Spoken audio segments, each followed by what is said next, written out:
नमस्कार दोस्तों, आज की इस वीडियो में आप सभी का स्वागत है।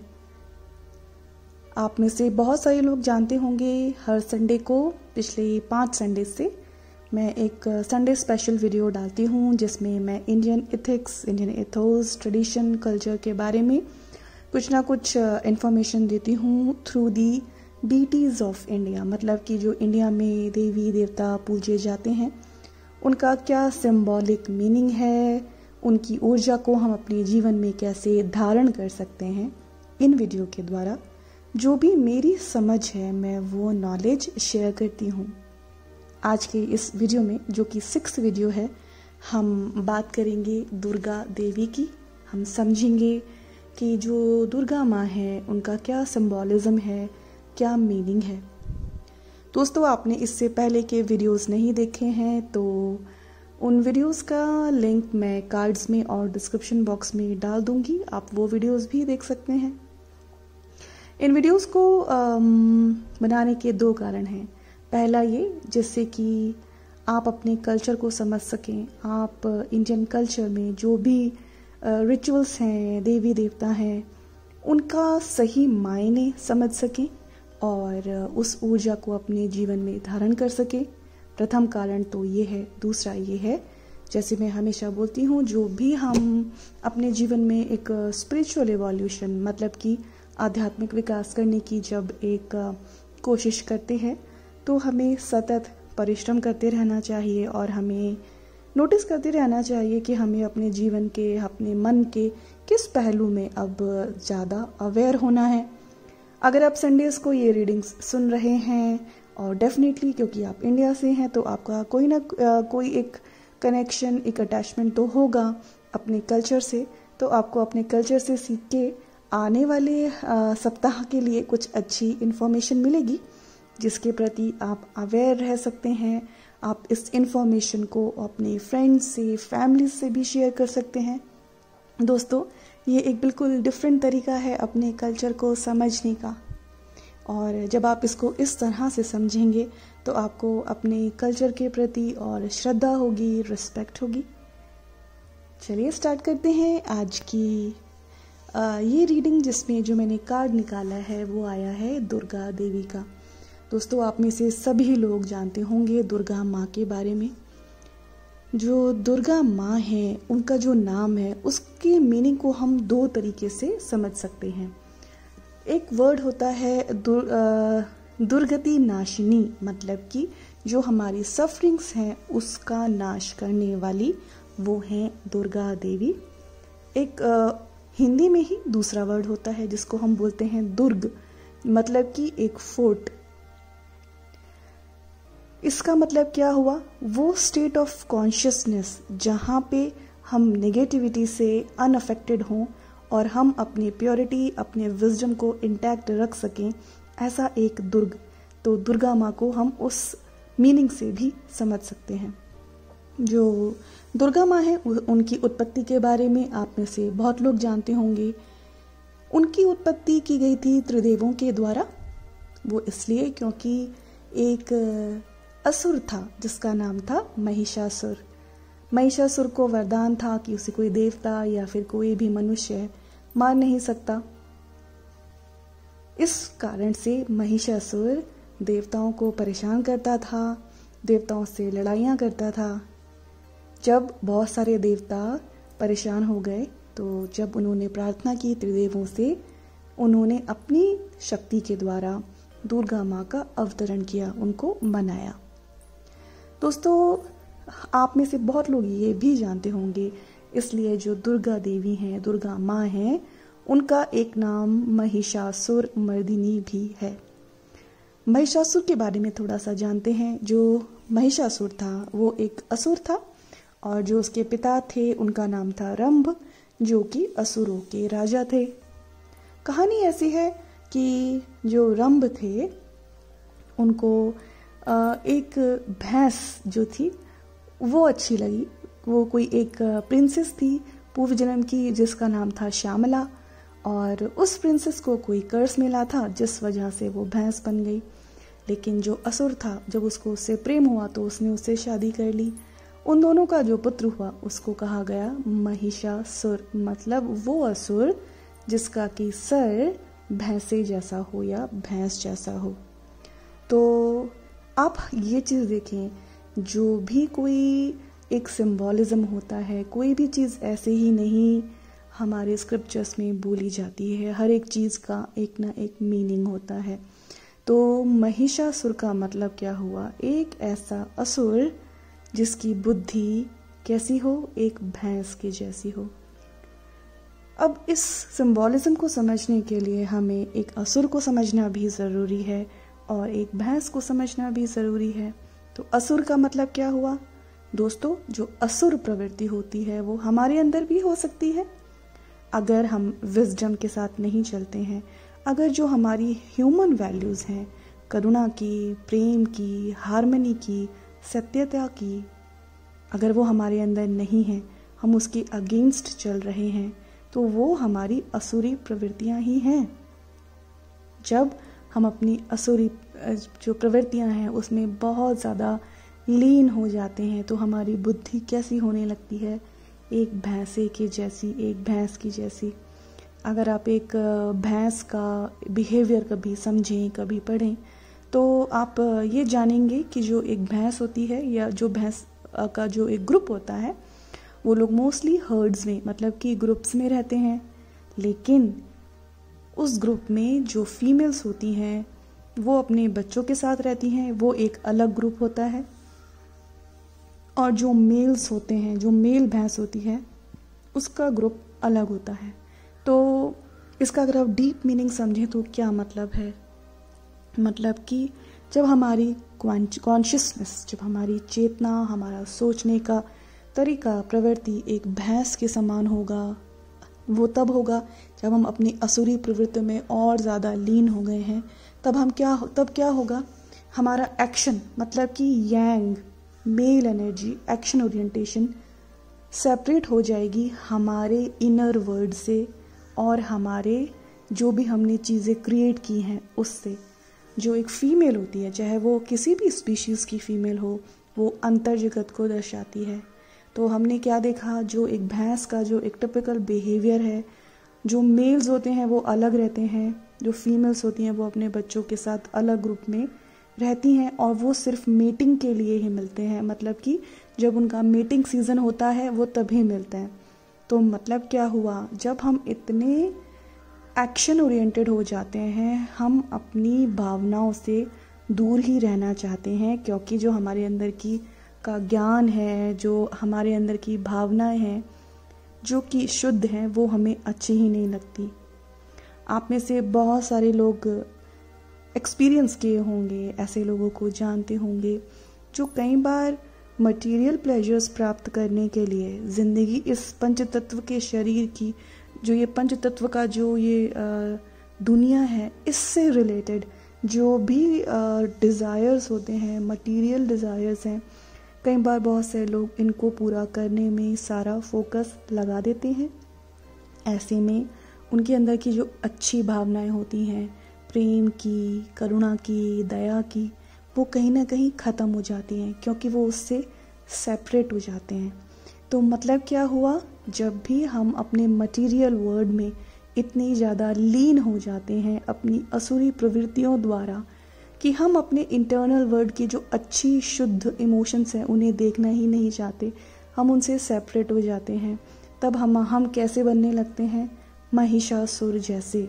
क्योंकि ऑलरेडी पहले हमारे अंदर अगर असुर प्रवृत्तियां हैं तो जो एक डिवाइन लॉ है, जो एक ट्रूथ की कॉन्शियसनेस है, लव की कॉन्शियसनेस है, विजडम की कॉन्शियसनेस है, हम उससे तो ऑपरेट कर ही नहीं रहे हैं। और जब हम उससे ऑपरेट नहीं करते हैं तो हम धीरे धीरे करके अपने अंदर की जो शुद्ध भावनाएं होती हैं या अपने अंदर जो द्वंद्व चल रहा है, हम उससे भी सेपरेट हो जाते हैं। मैंने अपने वर्क में जब मैं लोगों को सेशंस देती हूँ, चाहे वो स्पिरिचुअल काउंसलिंग सेशंस हों या फिर हिप्नोथेरेपी सेशंस हों, तो मैंने कई बार देखा है जो लोग बहुत ज़्यादा मटीरियलिस्टिक होते हैं उनको अपने अंतर जगत में जाने में बहुत डिफ़िकल्टी होती है। इनफैक्ट वो अपने अंदर की डार्कनेस को देख ही नहीं पाते। वो अपने हर एक डिज़ायर को, हर एक एक्शन को वैलिडेट ही करते रहते हैं। उनको ऐसा लगता ही नहीं है कि जो उनके एक्शंस हैं वो गलत हैं। वो डिवाइन लॉज को नहीं समझना चाहते, वो law of resonance, Karma, law of attraction को समझना ही नहीं चाहते। ऐसे में हमारी क्योंकि जो बुद्धि है वो कैसी हो जाती है, असुरी प्रवृत्ति की। तो ये हुई महिषासुर की कहानी। अब हम समझते हैं दुर्गा माँ की कहानी। दुर्गा माँ, उनको क्यों महिषासुर को मारने के लिए बनाया गया? क्योंकि जो एक अपनी इंटरनल पावर होती है, अगर हमें अपने अंदर के महिषासुर कॉन्शियसनेस को ख़त्म करना है, अगर हमारे अंदर प्रवृत्ति है महिषासुर जैसी, जो अब तक आप समझ गए होंगे कैसी होती है, तो अगर हमें उसे ख़त्म करना है तो हमें अपने अंतरात्मा को जगाना होगा। जो माँ है, जो एक फीमेल कॉन्शियसनेस है, फेमिनाइन कॉन्शियसनेस है, वो दर्शाती है हमारे अंतर जगत को, हमारे अंदर के ज्ञान और हमारे अंदर की सारी अच्छी इमोशंस, इंटेंशंस को। तो अगर आपको अपने भीतर की असुरी प्रवृत्तियों को, महिषासुर जैसी प्रवृत्तियों को ख़त्म करना है, तो आपको अपने भीतर एक दुर्गा जैसी एनर्जी को उत्पन्न करना होगा, या उस दुर्गा जैसी एनर्जी से आपको अपना कनेक्शन करना होगा। दोस्तों, अगर आप इस फोटो को देखें, हम में से बहुत लोग जानते हैं जो दुर्गा माँ होती हैं वो शेर पर बैठती हैं। तो इसका भी क्या मीनिंग है? मतलब कि अगर आपको अपने अंदर वो स्ट्रेंथ, वो पावर, वो शक्ति चाहिए, वो संयम चाहिए जो दुर्गा माँ के अंदर है, वो उनका जो ज्ञान है, उनके अंदर जो चमक है ज्ञान की, वो चाहिए, उससे पहले आपके अंदर की जो वाइल्ड प्रवृत्ति है, मतलब कि जो शेर है वो एक वाइल्ड एनिमल है। तो जब तक आपके खुद के अंदर आपके जो एक वाइल्ड एनर्जी है, एनिमलिस्टिक एनर्जी है, जब तक आप उसको खुद से हार्नेस नहीं कर सकते, कंट्रोल नहीं कर सकते, तब तक आपके अंदर वो जो दुर्गा माँ की स्ट्रेंथ है, जो पावर है या विजडम है, वो नहीं आ सकता। उनको शेर पर बैठे हुए क्यों दिखाया? क्योंकि दुर्गा माँ एक ऐसी चेतना के स्तर को दर्शाती हैं जब एक व्यक्ति अपने एनिमलिस्टिक प्रवृत्तियों से आगे बढ़ जाता है, वो उनको कंट्रोल कर देता है। क्योंकि आप जानते हैं जो शेर होता है वो एक वाइल्ड एनिमल है, जंगली जानवर है, और इस तरह की जानवर की प्रवृत्ति मतलब क्या हुआ? वो किसी को भी हंट करते हैं, शिकार करते हैं। वो लोग फैमिली में पूरे ग्रुप में घूमते हैं जो शेर होते हैं, और वो शिकार करते हैं। लेकिन जब कभी शेर अगर ज़रूरत भी ना हो तब भी शिकार करे तो उसका एक्शन गलत है। लेकिन वो क्यों करेगा? क्योंकि वो एक जंगली जानवर है, उसके अंदर बुद्धि नहीं है। लेकिन दोस्तों, अगर आप देखें, क्या हम अपने जीवन में ऐसा नहीं करते? जितनी चीज़ की हमें ज़रूरत भी नहीं होती है, लेकिन हमें वो सब चाहिए होता है। कोई चीज़ या कोई भी ऐसी इस मटेरियल वर्ल्ड की नेमत जो शायद हमारे लिए है ही नहीं, लेकिन हम उसे पाना चाहते हैं, प्राप्त करना चाहते हैं। जब भी हम ज़रूरत से ज़्यादा चीज़ों को, मटेरियल वर्ल्ड की इस जगत की कुछ भी चीज़ों को ज़रूरत से ज़्यादा जब हम होल्ड करना चाहते हैं, हम उसका स्वामित्व प्राप्त करना चाहते हैं, तब हम अपने ही एनिमलिस्टिक इंस्टिंक्ट से चल रहे हैं। क्योंकि सिर्फ जो एक एनिमल होता है उसे सिर्फ प्राप्त करना होता है और उसे अपनी बाउंड्रीज क्रिएट करनी होती हैं, उसके अंदर ह्यूमन वैल्यूज़ नहीं होती हैं। तो अगर आपको अपने अंदर दुर्गा माँ जैसी एनर्जी चाहिए, वैसा विजडम चाहिए, वैसी पावर चाहिए कि जो आपके अंदर के अंधकार, विकार, वृत्तियों को मिटा सके, उससे पहले आपको अपने अंदर की ये एनिमलिस्टिक एनर्जी ख़त्म करनी होगी। जब आप उसको कॉन्कर कर लेंगे, तभी आपके अंदर वो दुर्गा देवी का जो एक स्वरूप है, एसेंस है, वो आ सकता है। जब दुर्गा माँ का वो एसेंस आपके अंदर आएगा, तभी आप अपने भीतर बैठे महिषासुर कॉन्शियसनेस या महिषासुर की जो चेतना है उसको ख़त्म कर सकते हैं, उसका वध कर सकते हैं। तो दुर्गा देवी जैसी एनर्जी अपने अंदर लाने के लिए आपको अपने अंतर जगत को, अपने अंतर मन को अलंकृत करना है, ब्यूटीफाई करना है। कैसे? आप जानते हैं जो दुर्गा माँ है उनकी जो क्रिएशन है वो कहाँ से हुई? ब्रह्मा, विष्णु और महेश से। उनमें उन तीनों की शक्ति है। तो मतलब क्या हुआ, जब आप कुछ भी क्रिएट करते हैं, ध्यान रहे क्या आप क्रिएट सेल्फिशनेस से करते हैं, प्योरिटी ऑफ इंटेंशन से करते हैं कि नहीं? जब आप विष्णु की तरह अपने जगत को, अपने घर को, अपनी फैमिली को प्रिजर्व करते हैं, आप उसके लिए सब कुछ करते हैं, तो ध्यान रखें क्या आप सिर्फ और सिर्फ अपने ऊपर फोकस्ड हैं? क्या आप दूसरों का हक भी छीन देते हैं और आपको उससे फर्क नहीं पड़ता है? क्या जब आप अपनी फैमिली को प्रिजर्व कर रहे हैं एक विष्णु की तरह, जब आप अपनी फैमिली का, अपने जीवन का संचालन कर रहे हैं, क्या उसके साथ साथ आप दूसरों के बारे में भी सोचते हैं? आप उन लोग के बारे में भी सोचते हैं जिनके पास उतना भी नहीं है जितना आपके पास है? क्या आपके पास जो एबेंडेंस में है, कभी आप वो शेयर करने का सोचते हैं? और जब आप ज्ञान की बात करते हैं या आप जब दूसरों को जज करते हैं, तो क्या आप शिवा की तरह अपने भीतर बैठी वृत्तियों को, विकार को, अंधकार को डिस्ट्रॉय करने का सोचते हैं? क्या आप उन सब को ट्रांसफॉर्म करने का सोचते हैं? क्योंकि शिवा डिस्ट्रॉयर से ज़्यादा एक ट्रांसफॉर्मर है। वो जो भी निगेटिव है, जो भी अंधकारमय है, वो उसको ज्योतिर्मय करते हैं, वो उसका ट्रांसफॉर्मेशन करते हैं। जब आप अपने भीतर ब्रह्मा, विष्णु, महेश की इस एनर्जी को समझकर सही तरीके से अपने जीवन में धारण करेंगे, तभी आप सही मायने में अपने भीतर उस दुर्गा स्वरूप को ओरिजिनेट कर सकते हैं।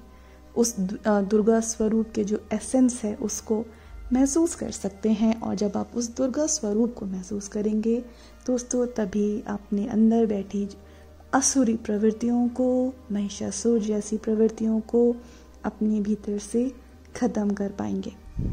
इस वीडियो को समाप्त करने से पहले एक मंत्र पढ़ना चाहूँगी जो इस कार्ड के पीछे लिखा है, जो कि एक बहुत सुंदर मंत्र है। आप में से बहुत लोग उस मंत्र को भी जानते होंगे। मंत्र है, या देवी सर्वभूतेषु शक्ति रूपेण संस्थिता नमस्तस्यै नमस्तस्यै नमस्तस्यै नमो नमः। मतलब कि वो देवी जो कि इस पूरे विश्व में शक्ति के रूप में विराजमान है, उन देवी को मेरा शत शत नमन है। दोस्तों, अगर आप ये मंत्र भी प्रेम से करें नवरात्रों के समय में, या फिर अगर आप अपने अंतर जगत को, अपनी फेमिनाइन एनर्जी को, अपने इमोशंस को और शुद्ध करना चाहते हैं, अगर आप इस मंत्र को भी बहुत प्रेम से पढ़ेंगे, आप धीरे धीरे उस दुर्गा माँ की एनर्जी से कनेक्ट होने लगेंगे, उसके एसेंस को प्राप्त करने लगेंगे। दोस्तों, ये जो कहानियाँ होती हैं, इसका मतलब ये नहीं है कि आपको प्रत्यक्ष रूप में वायलेंट होना है। नहीं, इसका मतलब सिर्फ ये होता है कि जो हमारे भीतर बैठी असुरी प्रवृत्तियाँ हैं, उन्हें अगर हमें ख़त्म करना है तो हमें अपने भीतर दुर्गा माँ जैसा एक स्वरूप क्रिएट करना होगा। उस एसेंस से हमें कनेक्ट होना होगा। दोस्तों, अगर आप इस मंत्र को करते हैं या उस एसेंस से कनेक्ट होने की कोशिश करते हैं, तो इस कार्ड में कुछ ब्लेसिंग्स लिखी हैं। पर्सनल एम्पावरमेंट, डेफिनेटली जब आपका अपने इमोशंस पे, इंटेंशंस पे, बिहेवियर पे कंप्लीट कंट्रोल है, जब आप हमेशा अवेयर हैं आपके अंतर जगत में क्या चल रहा है, जो आप कहते हैं आप वो ही करते हैं, या आप उतना ही करते हैं जितना आप कहते हैं, आप अपने आप को एम्पावर्ड फील करेंगे। डिस्ट्रक्शन ऑफ इग्नोरेंस, बिल्कुल जो अज्ञानता है उसका ट्रांसफॉर्मेशन होने लगता है, आपके अंदर ज्ञान आने लगता है जब आप दुर्गा स्वरूप से खुद को कनेक्ट करते हैं। डेवलपमेंट ऑफ स्पिरिचुअल फोर्सेस, आपके अंदर आध्यात्मिक शक्तियाँ आती हैं। Suppression of negative psychic influences, अगर आपको लगता है आप किसी नेगेटिविटी से बहुत जल्दी अफेक्ट हो जाते हैं, तो जब आप अपने भीतर शुद्धता लेकर आने लगते हैं, अपने अंतर जगत में, इंटेंशंस में ट्रूथ और शुद्धता लेकर आने लगते हैं, आप देखेंगे आप उन नेगेटिव इन्फ्लुएंसेस से अफेक्ट होंगे ही नहीं। तो दोस्तों, इस सप्ताह के लिए अवेयर रहें, आप किस प्रवृत्ति से चलते हैं। आप महिषासुर जैसी प्रवृत्ति से आगे बढ़ते हैं या दुर्गा माँ जैसी प्रवृत्ति से आगे बढ़ते हैं। इस सप्ताह जब भी आप सिर्फ अपनी ग्रीड से, अपनी अज्ञानता से, अपने गुस्से से ड्रिवन हो, तो अपने आप को बार बार याद दिलाएं कि आपके अंदर ही वो दुर्गा माँ की शक्ति है, जिससे इस क्रोध, अहंकार, ग्रीड, लालच, हर चीज़ को आप, अज्ञानता को भी धीरे धीरे अपने भीतर से ख़त्म कर सकते हैं, ट्रांसेंड कर सकते हैं। दोस्तों, आज के लिए इतना ही। मैं आशा करती हूँ ये वीडियो आपके लिए इंफॉर्मेटिव, एंटरटेनिंग ज़रूर साबित हुआ होगा। अभी के लिए इतना ही।